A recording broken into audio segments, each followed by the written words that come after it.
आप सबको जय मसीह की। इस सुबह के समय हम एक वचन अध्ययन करेंगे जो दूसरे इतिहास की पुस्तक 7वें अध्याय के 14 वचन से है। तब यदि मेरी प्रजा के लोग जो मेरे कहलाते हैं दीन होकर प्रार्थना करें और मेरे दर्शन के खोजी होकर अपनी बुरी चाल से फिरे, तो मैं स्वर्ग से सुनकर उनका पाप क्षमा करूँगा और उनके देश को ज्यों का त्यों कर दूँगा। डंकेट नाम का नगर फ्रांस के उत्तरी समुद्री तट पर स्थित है। 1940 मई माह में हुए युद्ध के दौरान हिटलर ने पूरे फ्रांस पर कब्जा कर लिया था। अब यूरोप में जो बचा था वो केवल ब्रिटेन और फ्रांस को मिलाकर 5 लाख सैनिक ही थे। उन सारे सैनिकों को हिटलर ने डंकेट नाम की इस जगह में चारों तरफ से घेर लिया था। उनके पीछे अंग्रेजी नहर थी तो आगे नासी की सेना मौजूद थी। वो सैनिक किसी भी तरफ भाग नहीं सकते थे, इस तरह से वहां पर फंस गए थे। हिटलर के हथियारबंद सैनिक उनकी ओर बढ़ते जा रहे थे। उन सारे सैनिकों का मरना तय हो चुका था। परंतु क्या आप ये बात जानते हैं कि हिटलर ने उनमें से एक सैनिक को भी नहीं मारा। वो चुपचाप वहां से वापस लौट गए।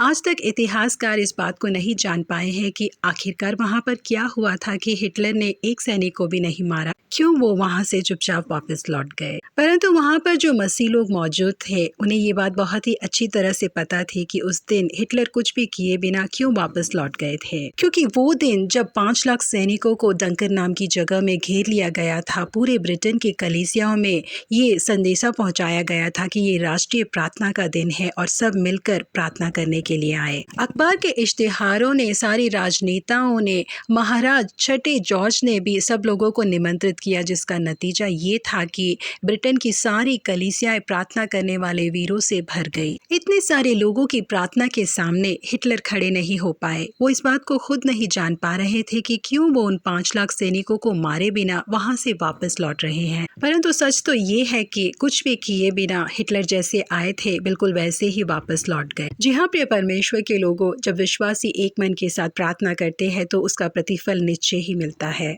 राजा हिजकिय्याह के समय में अशुर का राजा सनहेरीब उससे युद्ध करने के लिए आया। सनहेरीब ने परमेश्वर के नाम की निंदा की। सनहेरीब के लाए हुए पत्री को हिजकिय्याह ने परमेश्वर के भवन में जाकर यहोवा के सम्मुख फैला दिया और प्रार्थना की। इसलिए अब हे हमारे परमेश्वर यहोवा, तू हमें उसके हाथ से बचा कि पृथ्वी के राज्य के लोग जान ले कि केवल तू ही यहोवा है। परमेश्वर ने उस प्रार्थना को सुना और कार्य किया। युद्ध के लिए आने वाले सनहेरीब ने एक खबर सुनी और वापस लौटने लगा, क्योंकि परमेश्वर ने उसके अंदर ऐसी आत्मा डाली थी। परंतु उसके सैनिकों को स्वर्गदूतों ने नष्ट कर दिया। प्रिय परमेश्वर के लोगों, जब हम एक मन की आत्मा के साथ प्रार्थना करेंगे तो परमेश्वर हमारे परिवार में, कलीसिया में और देश में बहुत बड़े अद्भुत कार्यों को करेंगे। एक दिशा से हमारी ओर आने वाले लोगों को 7 दिशा में भगाकर परमेश्वर हमें एक बहुत बड़ी जीत देंगे। रानी एस्तर ने एक मुश्किल भरी परिस्थिति में खुद को और अपनी नौकरानियों को प्रार्थना करने के लिए अर्पण किया, जिसका नतीजा ये हुआ कि परमेश्वर ने